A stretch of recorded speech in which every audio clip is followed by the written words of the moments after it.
Empezar con la mesa de pobreza y desigualdad, con los presentes. Leopoldo Tornaroli, ahora se van a autopresentar. Gabriel Montero, que conocido sanitarista médico, conocido sanitarista con amplia trayectoria en la salud pública. Martín Urés, un desconocido de todos ustedes, militante histórico del campo popular.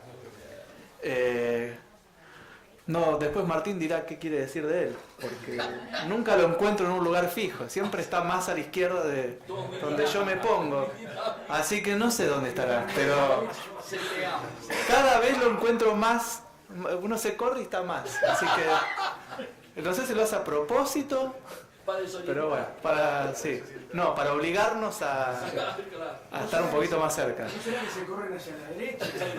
No, estamos cerca, pero es siempre un poco más. Así que les agradezco a todos que estén acá. Vamos a dar inicio con Leopoldo, que se va a autopresentar, y le damos comienzo a la mesa. Bueno, buenas tardes y gracias por la invitación.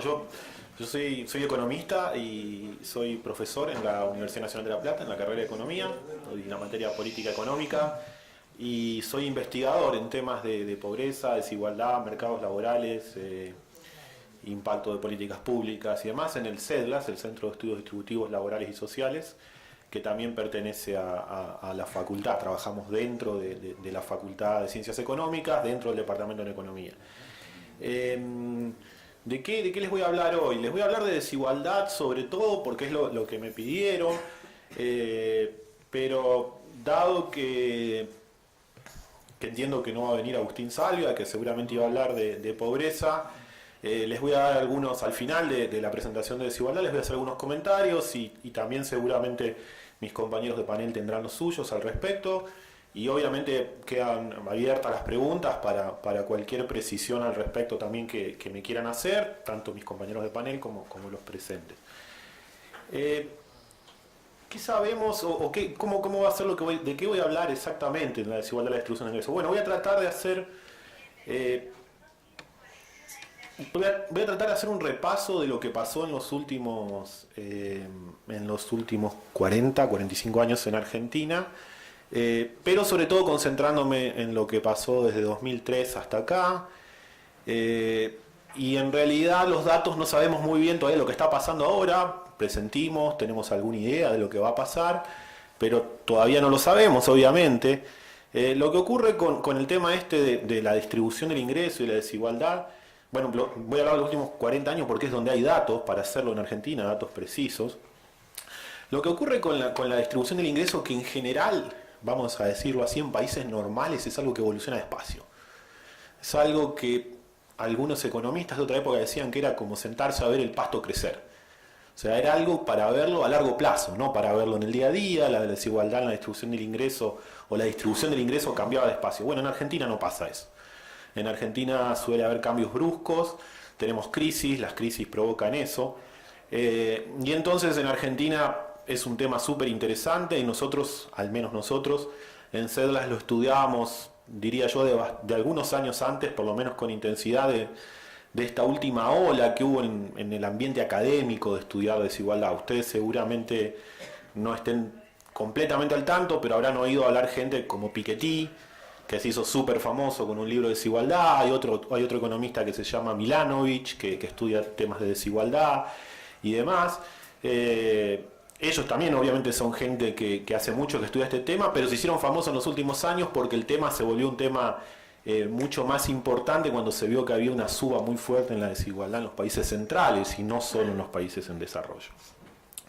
Entonces en mi presentación voy a hablar de lo que pasó en Argentina, voy a tratar de buscar en esos periodos o dividirlos, primero los voy a dividir y luego voy a tratar de pensar en ciertas dimensiones que creo que son las que más influyen en la desigualdad en la distribución del ingreso, y voy a mencionar cómo se comportaron, o cómo ustedes lo saben, cómo se comportaron, creo, esas dimensiones en cada uno de esos periodos. También voy a tratar de poner a Argentina dentro del contexto latinoamericano y dentro del contexto mundial. Espero hacerlo suficientemente rápido para que no se vayan y para que no me corten el micrófono. Bien.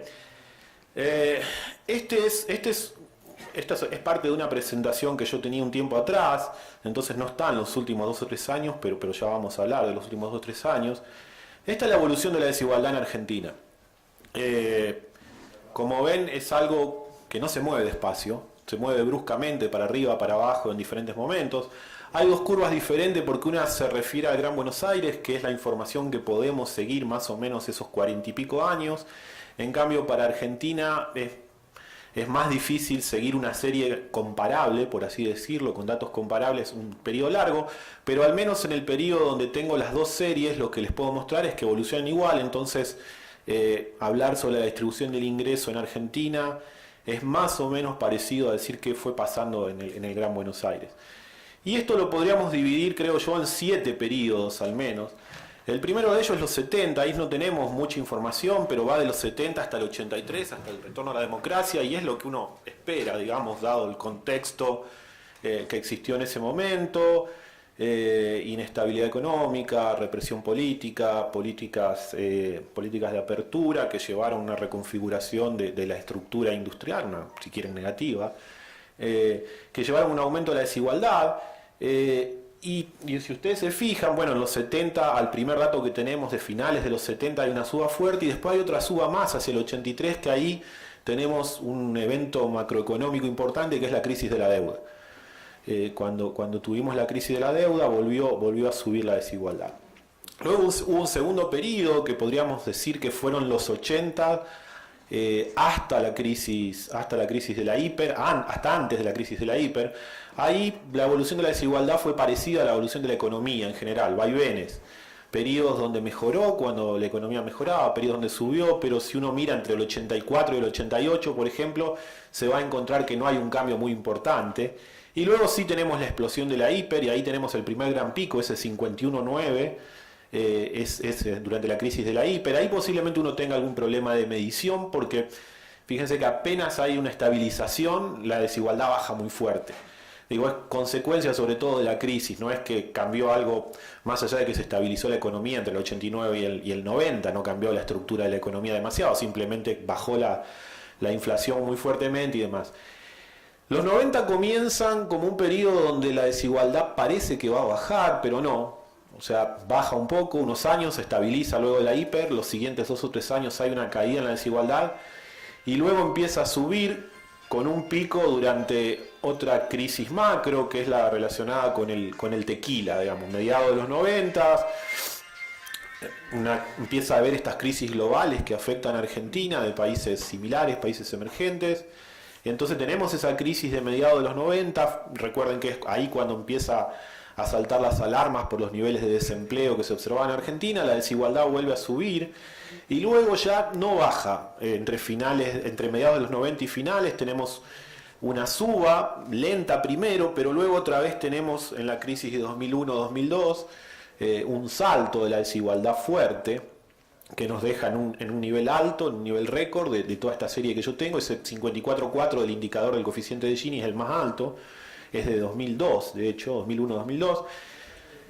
Nuevamente, la estabilización hace que en 2003 ya la desigualdad haya bajado mucho, la desigualdad sigue bajando a una velocidad acelerada hasta 2007, diría yo, luego baja entre 2007 y 2011, estos son los episodios que les fui mencionando, perdón, y acá tenemos el último periodo, el periodo desde 2012 en adelante, baja entre 2002 y 2007 a una determinada velocidad, de 2007 a 2011 sigue bajando, pero a una velocidad algo menor, y de 2011, 2012 en adelante hay un estancamiento.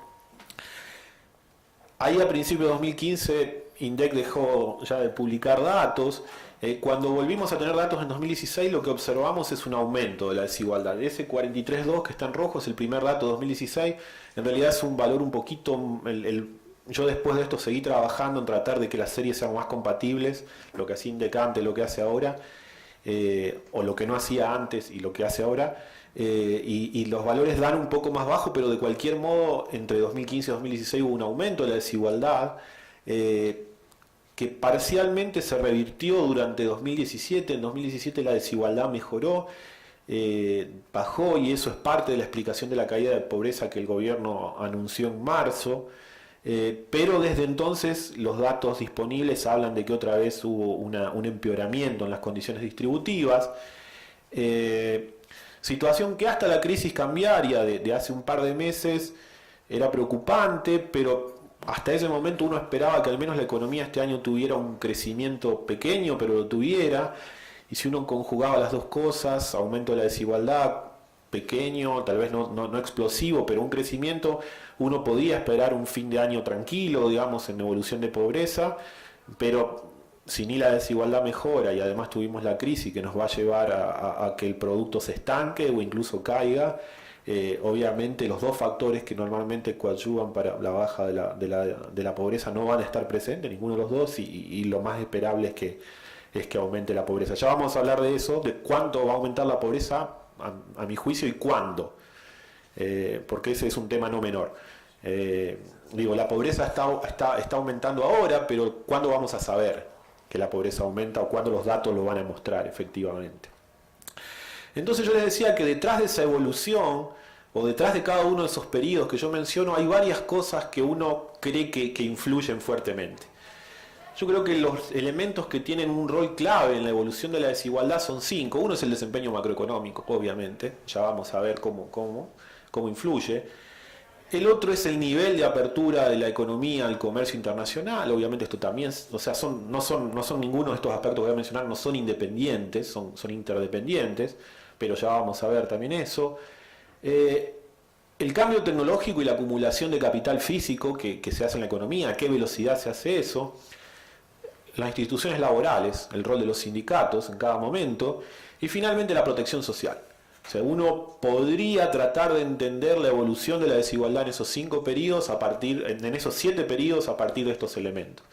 Y vamos a ver cada uno de ellos con un poquito más de detalle. El desempeño macro, bueno, en principio no hay una relación obvia entre crecimiento y recesión y desigualdad. Depende de las características propias que asuma cada proceso.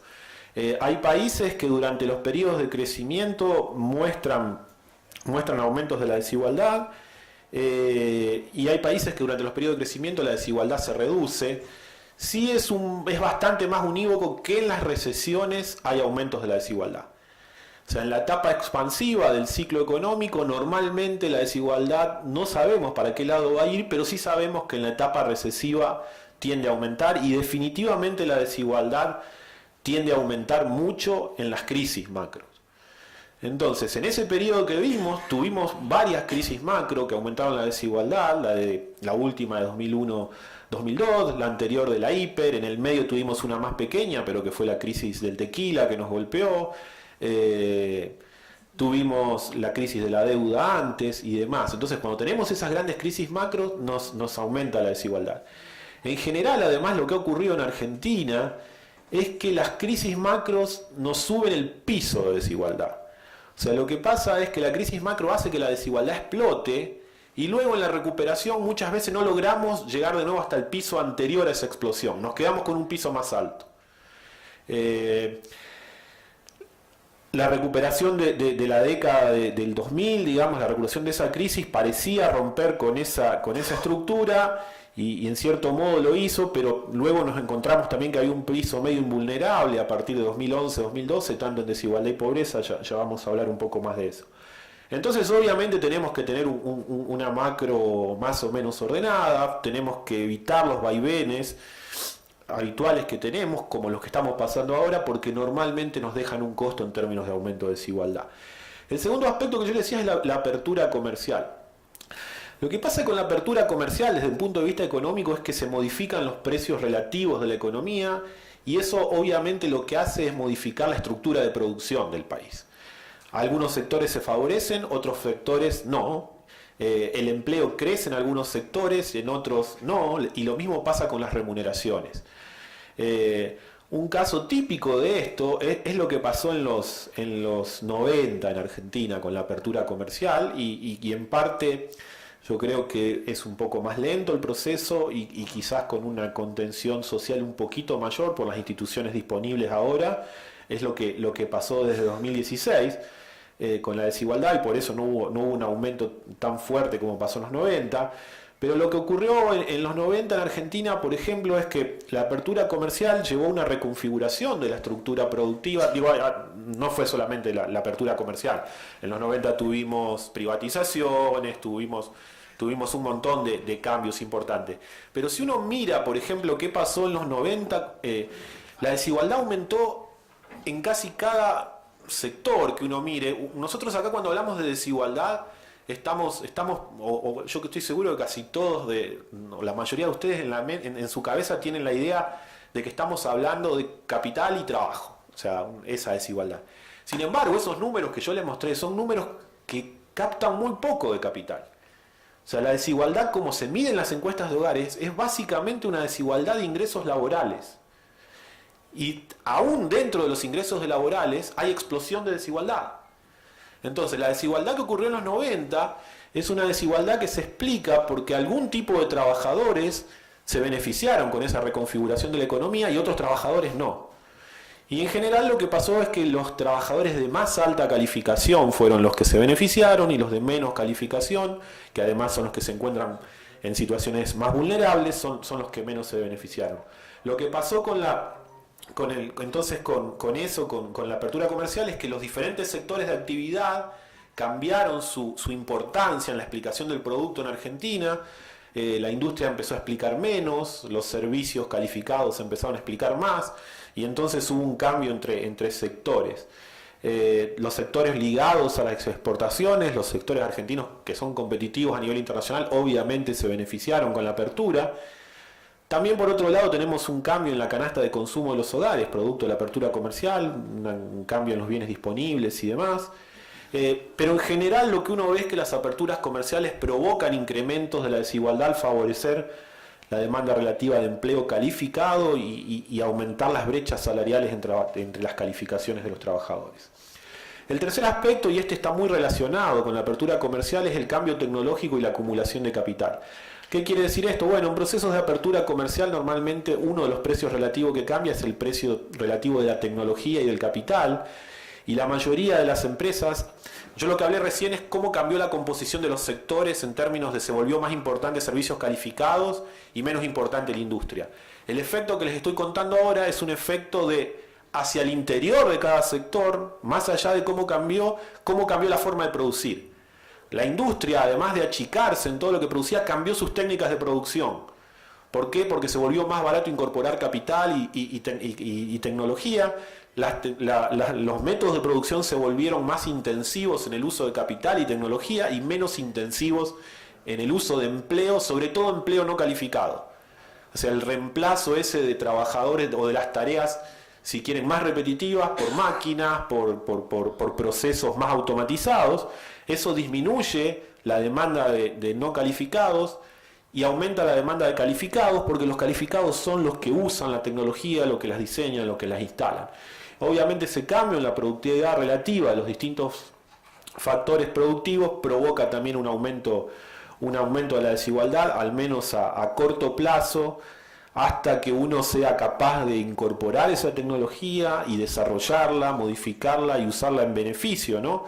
Algo que seguramente nos faltó en casi cualquier periodo, digamos, la capacidad de generar dinámicas a partir de esa incorporación de tecnología.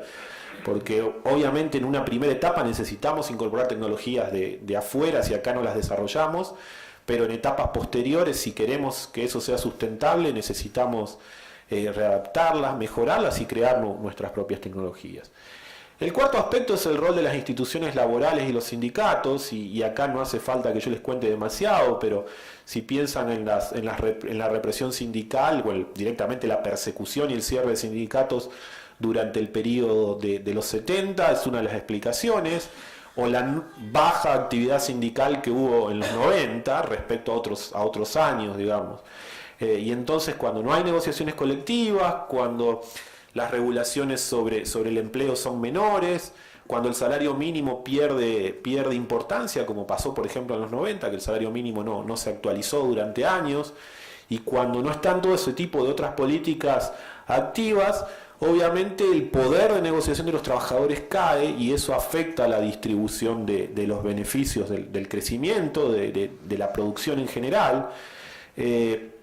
Entonces, todas las instituciones laborales que mencioné, más la actividad sindical, son de alguna manera factores que ayudan a compensar, o que ayudarían a compensar otros hechos que ocurrieron, y al menos en el corto plazo hay una discusión de cómo manejás esto en el largo plazo, si tiene efectos positivos, negativos, pero al menos en el corto plazo actúan como factores que ayudan a reducir el aumento de la desigualdad o inclusive mejorar la distribución del ingreso. Y el quinto factor es la protección social, de nuevo. En los 90 no existía prácticamente, recién se creó en su momento, después de la crisis del tequila, estuvo el primer programa social importante, que fue el Plan Trabajar. Después en la crisis a la salida de la crisis de 2001, durante el gobierno de Duhalde, se creó el Jefes y Jefas y demás. Y recién en 2009, a finales de 2009, se creó la UH, que se extendió un poco en su cobertura con el actual gobierno, pero esos programas en general tienden a mejorar la distribución del ingreso, pero por otro lado los subsidios económicos tienden a empeorarla. Por subsidios económicos hablo de los subsidios a la energía, por ejemplo, y demás, en general tienden a empeorarla. Digo, obviamente que son subsidios que llegan a hogares que lo necesitan, pero los subsidios económicos llegaron a muchos más hogares que los que lo necesitaban. De hecho, casi todos los que estamos acá debemos haber sido subsidiados en su momento y podríamos haber pagado tarifas más altas durante un periodo largo. Ahí hay que ver caso por caso, qué sé yo, no es el único criterio la distribución del ingreso que uno tiene en cuenta al momento de determinar si subsidia o si ofrece el Estado un servicio. Por ejemplo, antes hablábamos con Gabriel en la previa de entrar acá.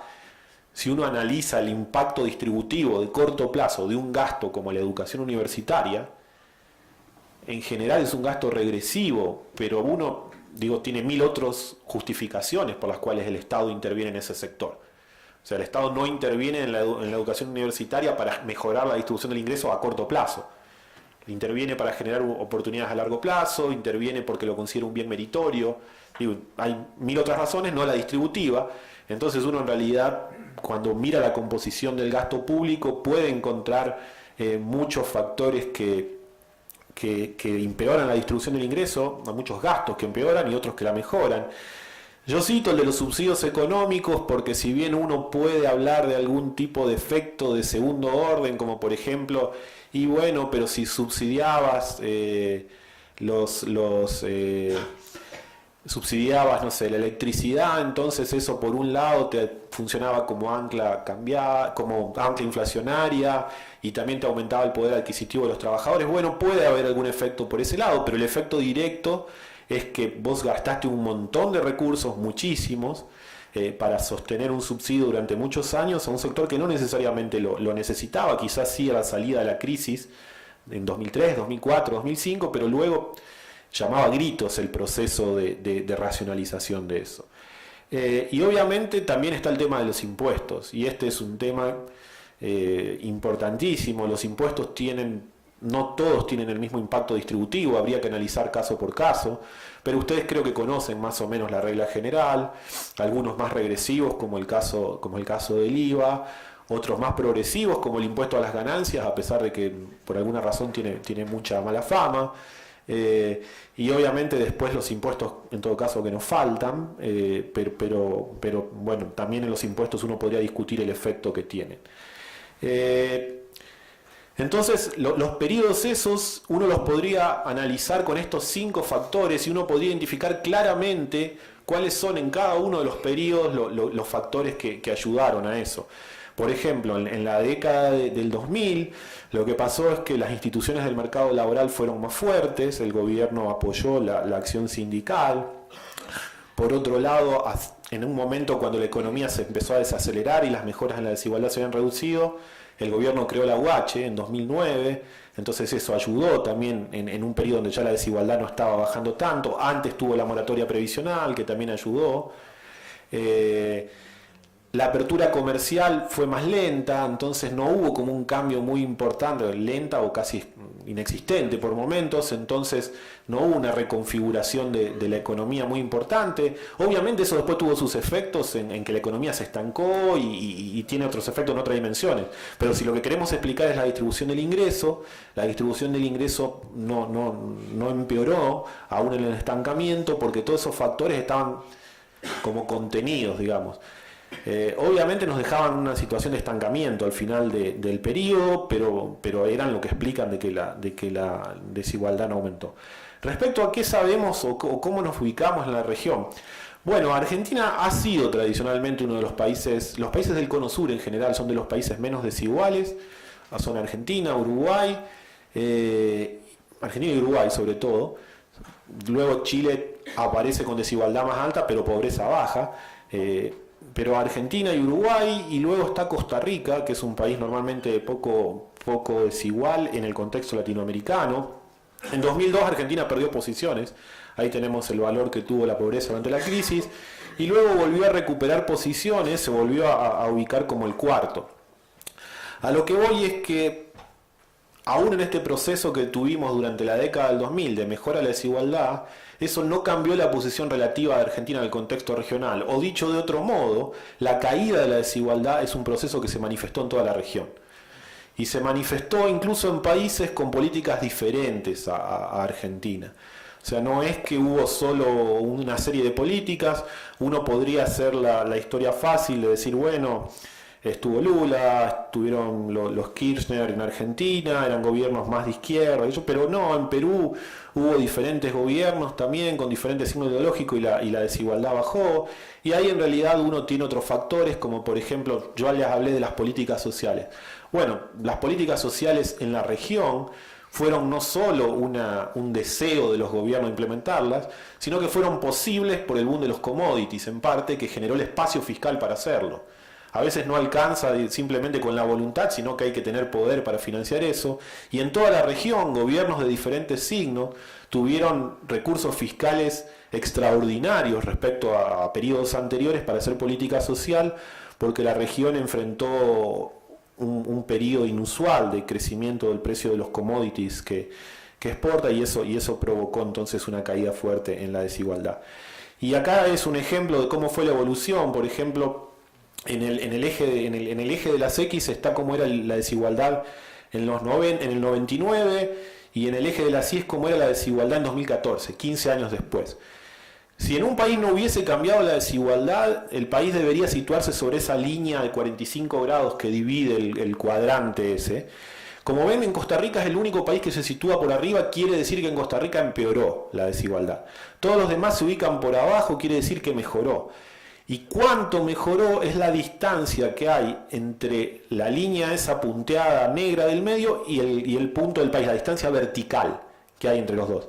En Argentina mejoró mucho, como ven, pero la línea verde es la que traza el promedio en Argentina, y ven que hay varios países donde mejoró más que en Argentina. Mejoró más en Bolivia, mejoró más en Ecuador, en Perú, en El Salvador, por ejemplo, en ese periodo.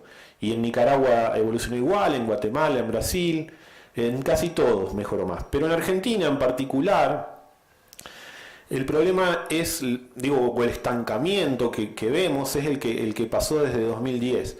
Desde 2010 a 2014, por ejemplo, Uruguay, que es un país similar a Argentina en cuanto a niveles de desigualdad, la desigualdad bajó bastante más que en Argentina. Entonces, Uruguay, que en 2010 tenía más desigualdad que en Argentina, en 2014 tiene menos. ¿Por qué? Porque esos años que nosotros nos estancamos y Uruguay fue capaz de seguir bajando la desigualdad.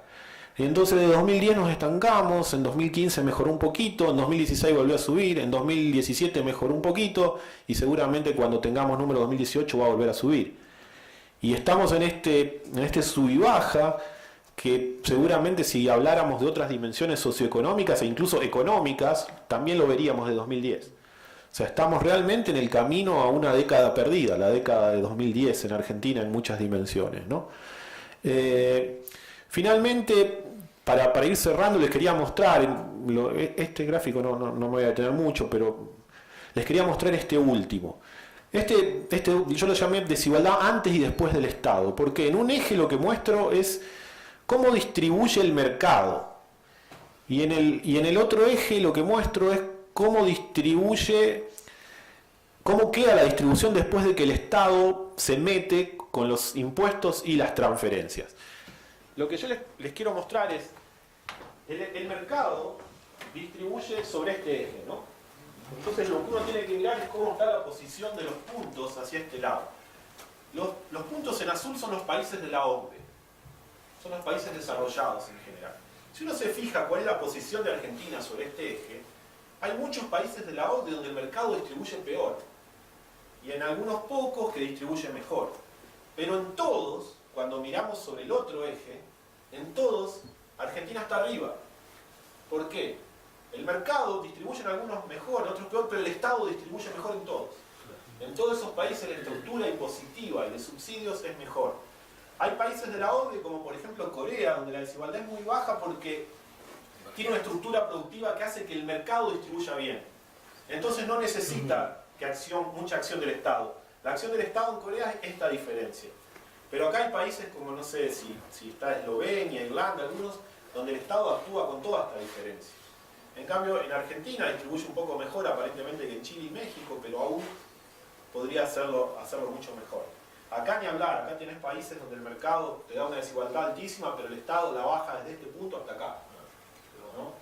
Entonces, el tema de cómo diseñamos nuestra estructura impositiva y nuestra estructura de gasto público es un tema no menor. Obviamente en Argentina para mejorar eso tenés que ir en muchas direcciones, no solo tenés que hacer una discusión sobre cuál es la mejor reforma tributaria posible, sino que tenés que hacer una discusión de cómo haces que baje el porcentaje de la economía que está en negro. Porque si querés distribuir, primero tenés que recaudar, y si querés recaudar sin asfixiar demasiado la actividad económica, tenés que recaudar sobre el 100% de la economía lo que querés recaudar, y no recaudar sobre el 50% de la economía lo que quisieras recaudar sobre el 100%. Esto entonces es mi presentación sobre el tema de desigualdad. Les quería hacer una mención única, rápida, porque seguramente mis compañeros de panel van a hablar algo de esto, sobre cuál es mi percepción sobre qué está pasando con la pobreza ahora, digamos. No, ya no tengo nada que mostrar en la pantalla. Como saben, la pobreza... También, lo que pasó con los números de pobreza desde que el INDEC empezó a publicar en 2016 es un aumento respecto a 2015, pero luego los 3 siguientes números de pobreza mostraron una caída. En la serie que nosotros elaboramos en CEDLAS, que de hecho la elaboré yo, se muestra que el número que se refería al segundo semestre de 2017, o sea, el semestre pasado, el número de pobreza era el mínimo en los últimos 15 años, obviamente producto de que la pobreza había caído durante todos los 2000 y de que el salto en 2016 no había sido tan fuerte. O sea, el aumento de la pobreza de 2015 a 2016, luego de la salida del cepo y demás, fue de 3, 4 puntos, tal vez no fue de 10 puntos, y entonces cuando tenés 3 o 4 semestres o trimestres de crecimiento, ese valor podía mejorar. Ahora vamos a tener un número de pobreza en un mes nuevo, el de septiembre, de finales de septiembre, que se va a referir al primer semestre del año. Mi percepción es que el número no va a mostrar un gran aumento de la pobreza y que va a generar polémica, obviamente, ese número, pero un poco tiene que ver con a qué se refiere ese número. Ese número que va a aparecer ahora en finales de septiembre no se refiere a la pobreza el 29 de septiembre, ni se refiere a la pobreza el 30 de junio. Se refiere a la pobreza en promedio en el primer semestre. En ese primer semestre tuviste alguna posible mejora, menor quizás, en enero, febrero y marzo, o un estancamiento. En abril más o menos lo mismo, y luego tenés el efecto negativo de la crisis en mayo y junio. Pero entonces son 2 meses sobre 6, y eso posiblemente no implique un aumento de la pobreza mayor a un punto. Un punto y algo es lo que yo espero. La tasa de pobreza que uno espera que dé más alta, y cuánto más alta no sé, porque va a depender de lo que ocurra acá a fin de año, va a ser la que se publique en marzo del año que viene. Con las perspectivas de aceleramiento inflacionario que hay ahora, yo espero que ese número sea entre 3 y 5 puntos más alto que el que salga en septiembre. Y eso va a depender mucho de lo que ocurra con la inflación y con lo que haga el gobierno, por ejemplo, con esa salvaguarda fiscal que tiene el acuerdo con el FMI, si la va a usar este año o si la va a esperar a usar el año que viene, por ejemplo, que es el año eleccionario, ¿no? Mi impresión es que gran parte de ese aumento de la pobreza va a venir más que nada por deterioro de salarios reales, más que por aumento del desempleo. Va a haber un aumento del desempleo, pero no creo que sea muy fuerte y que sea lo que va a mover la pobreza. Lo que la va a mover es la inflación muy por encima de los incrementos salariales, y creo que va a ser ese el aumento de la pobreza. Cierro acá para darle tiempo a los demás y cualquier pregunta que me quieran hacer lo podemos hacer al final, supongo. Sí.